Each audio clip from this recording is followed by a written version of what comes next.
सैफ अली खान पर हमला करने वाला आरोपी शुरुआती जांच में बांग्लादेशी घुसपैठिया निकला है।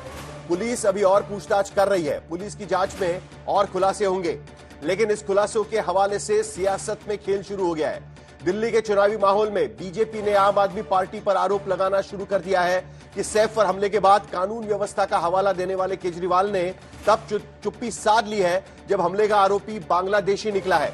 हालांकि केजरीवाल कहते रहे हैं कि सीमा से घुसपैठ रोकने की जिम्मेदारी केंद्र सरकार की है, जिसमें वो पूरी तरीके से नाकाम रही है।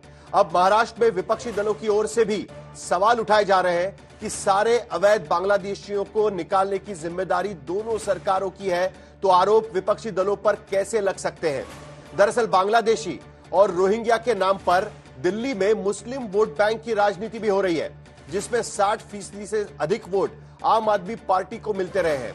बीजेपी इस पूरे मामले को लेकर केजरीवाल पर घुसपैठियों का समर्थन करने का, सहूलियत देने का आरोप लगाती है, जबकि हालत यह है कि न तो केंद्र सरकार को और न ही कहीं किसी राज्य सरकार के पास आधिकारिक आंकड़े हैं कि देश में आज की स्थिति में कितने बांग्लादेशी घुसपैठिए मौजूद है।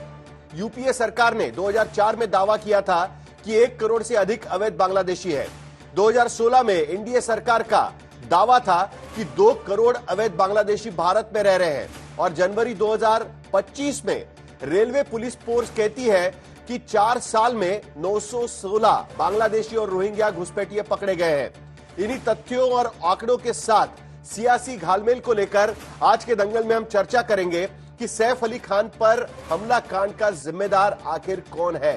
क्या बांग्लादेशी घुसपैठियों पर लगाम लगाने में सरकारें नाकाम रही है, या फिर पश्चिम बंगाल से दिल्ली तक और दिल्ली से महाराष्ट्र तक बांग्लादेशी घुसपैठियों के नाम पर सिर्फ और सिर्फ वोट बैंक की सियासत हो रही है। ऐसे तमाम सवालों पर हम चर्चा करेंगे, लेकिन सबसे पहले यह रिपोर्ट देख लेते हैं।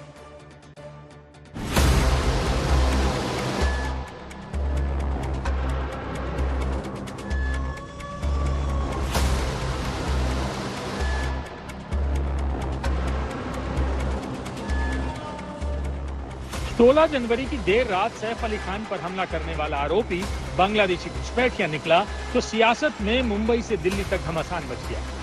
मुंबई पुलिस ने बताया था कि सैफ पर हमला करने वाला बांग्लादेशी घुसपैठिया है। आरोपी को 5 दिन की रिमांड में लेकर पूछताछ कर रही पुलिस को पता चला है कि आरोपी शरीफुल इस्लाम शहजाद मोहम्मद बांग्लादेश के दक्षिणी बारिसाल डिवीजन के झालकोठी जिले का रहने वाला है। 7 महीने पहले उसने घुसपैठ की थी। 5 महीने पहले वो मुंबई आया था। ठाणे के एक डांस बार में विजय दास के नाम से हाउसकीपिंग स्टाफ का काम कर चुका है। आरोपी के बांग्लादेशी घुसपैठिया होने का खुलासा होते ही मुंबई से दिल्ली तक सियासी बयानबाजियां तेज हो गईं। एक खान पे हमला होता है तो अरविंद केजरीवाल सारे काम छोड़ के प्रेस कॉन्फ्रेंस करने बैठते हैं, लेकिन जब वो हमलावर पकड़ा जाता है और वो बांग्लादेशी निकलता है तो ये चुप हो जाता है। अवैध बांग्लादेशी रोहिंग्या के दम पे चुनाव जीतना चाहते हो? अगर आम आदमी पार्टी जैसे राजनीतिक दल होंगे, रोहिंग्या मुसलमान और बांग्लादेशियों को संरक्षण देंगे। दरअसल 16 जनवरी की रात जब सैफ अली खान पर हमला हुआ तो अरविंद केजरीवाल ने सैफ के हमले पर सीमा से लेकर राज्यों तक की कानून व्यवस्था पर सवाल खड़े किए थे। 16 जनवरी को ही केजरीवाल ने बांग्लादेश सीमा पर सुरक्षा का सवाल उठाया था। देश के बॉर्डर्स की सुरक्षा रोज खड़े होके कहते हैं कि हमसे इंडो बांग्लादेश बॉर्डर की सुरक्षा नहीं हो रही। रोज खड़े होके चिल्लाते हैं कि रोहिंग्या बॉर्डर क्रॉस कर करके आ रहे हैं, रोहिंग्या बॉर्डर क्रॉस कर करके आ रहे हैं। तुम क्या कर रहे हो भाई? अगर तुमसे नहीं हो रही इस्तीफा दे दो। इनसे देश के सेलिब्रिटीज की सुरक्षा नहीं हो रही, इनसे देश के बॉर्डर्स की सुरक्षा नहीं हो रही, इनसे देश की राजधानी की सुरक्षा नहीं हो रही। दरअसल दिल्ली में बांग्लादेशी और रोहिंग्या को लेकर बीजेपी और आम आदमी पार्टी में आरोपों का दौर चल रहा है। बीजेपी केजरीवाल पर मुस्लिम वोट लेने के लिए घुसपैठियों को बचाने का आरोप लगाती है। केजरीवाल बॉर्डर पर नाकामी का सवाल उठाते हैं।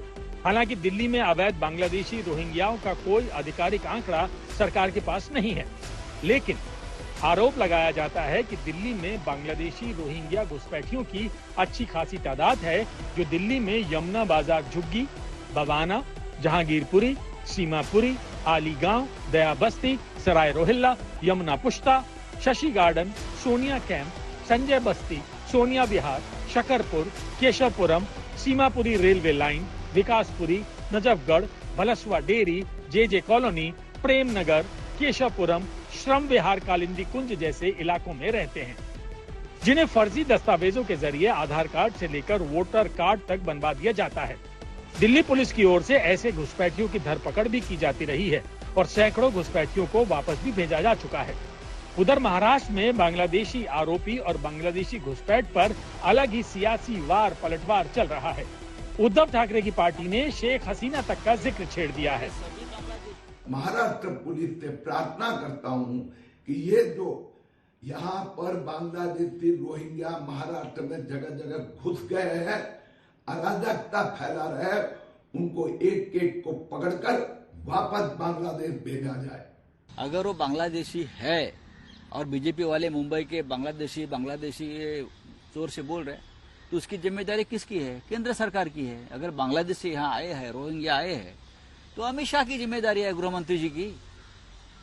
तो इस्तीफा दीजिए, मांगो उनका इस्तीफा, जाओ मोदी साहब को मिलिए, गृह मंत्री जी से मिलिए और बोले सभी बांग्लादेशियों को हटाइए और शुरुआत कीजिए शेख हसीना से, जिनको आपने यहाँ आश्रय दिया है। चुनाव के वक्त महाराष्ट्र में भी बांग्लादेशी और रोहिंग्या घुसपैठियों का मुद्दा जोरों पर था।